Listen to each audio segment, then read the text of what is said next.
Внимание, это видео является информационным и отражает доступную на момент его создания информацию из открытых источников. При подозрении на заболевание гриппом обращайтесь к врачам. Помните, ваше здоровье в ваших руках. Свиной грипп. Условное обозначение заболевания людей и животных, вызываемого штаммами вируса гриппа. Существуют различные так называемые штаммы, известные под общим названием вирус свиного гриппа. Свиной грипп распространен среди домашних свиней многих стран мира, а при этом вирус может циркулировать среди людей, птиц и других видов. Этот процесс сопровождается его мутациями. Как определить и уберечься от гриппа? Можно заразиться во время контакта с больным человеком, когда он разговаривает, чихает, кашляет.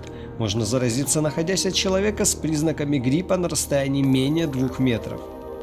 Как помешать заражению гриппом? Ограничить посещение мест большого скопления людей. При встрече с человеком с признаками гриппа находитесь от него на расстоянии более 2 метров. Часто проветривайте помещение. Сделайте прививку от гриппа. Полноценно питайтесь, высыпайтесь и не переутомляйтесь. Не прикасайтесь к глазам, носу или рту немытыми руками. Придерживайтесь правил личной гигиены, часто мойте руки с мылом. Избегайте объятий, поцелуев и рукопожатий. Признаки гриппа. Резкое повышение температуры тела более 38 градусов без каких-либо сопутствующих симптомов. Головная боль. Боль в мышцах. Боль в горле и кашель. Насморк, заложенный нос. Рвота и понос. Помните, вакцинация от гриппа – это никогда не поздно. Вакцинироваться можно на протяжении всего сезона, даже во время эпидемии. Прививка не ослабляет, а наоборот усиливает способность организма противостоять гриппу. Вакцинация производится после осмотра врачом, и его разрешение только в лечебном учреждении. Для кого грипп наиболее опасен? Это дети до 5 лет, особенно дети до 2 лет. Люди в возрасте после 65 лет. Больные диабетом. Больные хроническими заболеваниями легких. Беременные. Люди с лишним весом. Больные хроническими сердечно-сосудистыми заболеваниями. И люди с другими тяжелыми хроническими заболеваниями. Появление любых признаков гриппа у этих людей – повод для немедленного обращения к врачу. Профессиональные группы риска – медицинские работники, учителя и воспитатели, продавцы, водители общественного транспорта, все, кто работает в многолюдных местах. Что делать при появлении признаков гриппа? Немедленно обратиться к врачу. Лечение наиболее эффективно в первые 2 суток с момента появления симптомов. Не занимайтесь самолечением, которое может усложнить состояние больного и его лечение. Эпидемии, вызванные вирусом гриппа H1N1.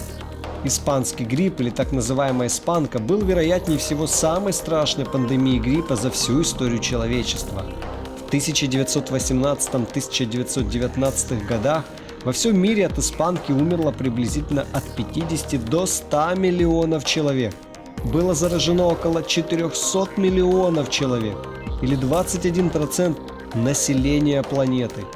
Эпидемия началась в последние месяцы Первой мировой войны и быстро затмила это крупнейшее кровопролитие по масштабу жертв. Распространенный вопрос: существует ли эпидемия гриппа? От нас скрывают? Изучив историю эпидемий различных болезней, в том числе и гриппа, можно обнаружить, что чаще всего объявление эпидемии в определенной стране или регионе производится с задержкой. Это могут быть дни, недели, даже месяцы. Так, например, в Украине в январе 2016 года после серии смертей людей в результате поражения гриппом и возросшей паники у населения, министр здравоохранения заявил о 25 лабораторно подтвержденных смертей от гриппа. Однако эти цифры были оспорены многими. Стали закрывать школы на карантин в нескольких областях. На дежурство в аэропорты и железнодорожные вокзалы были назначены врачи скорой помощи. Исходя из этого, оценить объективно в такой ситуации реальную угрозу эпидемии нелегко. Медики настаивают, если есть высокая температура, то не стоит ждать более 3 дней и лечиться по советам друзей, сразу обращайтесь к докторам. Особенно это касается тех, кто входит в группу риска. Следите за новостями в средствах массовой информации, но не поддавайтесь на панику в социальных сетях. Будьте внимательны к самочувствию и будьте здоровы!